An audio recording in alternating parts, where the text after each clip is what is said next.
sakit ng likod ko, like super duper talaga. Kasi the other day, well, nag-ano ako sa Junakis ko, ayun, nag-crack yung likod ko, marikik. Ako like hilot, nagpapahilot na kumima ko, pero nandun pa rin siya. Buti na lang meron ako nabasa dito sa TikTok na nakakawala daw ng sakit ng likod si barley.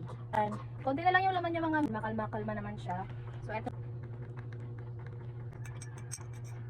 Actually, yung acai berry, maganda rin yun sa ano, yung purple nila. Nalagay ko si Aldo Basket Hat sa mga merong UTI.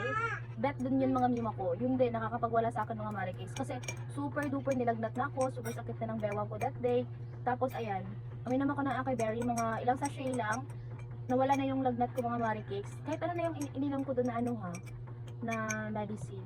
Nung natry ko sa acai berry, nawala na. Kumalma talaga siya yung sakit ng likod ko. At saka yung sakit ng pag-ihi ko mga mi. Kaya good siyang 3 grams na barley. At saka 7 packs na siya sa isang sachet na to ha. So good for 1 week na tong ganito. Morning or sa evening nyo siya inumin mga marikis. Para ka-help siya para masarap yung tulog natin. Mga may bloated tummies dyan, mga mi nahihirapan mag-poops. Eto din, maganda rin si barley guys.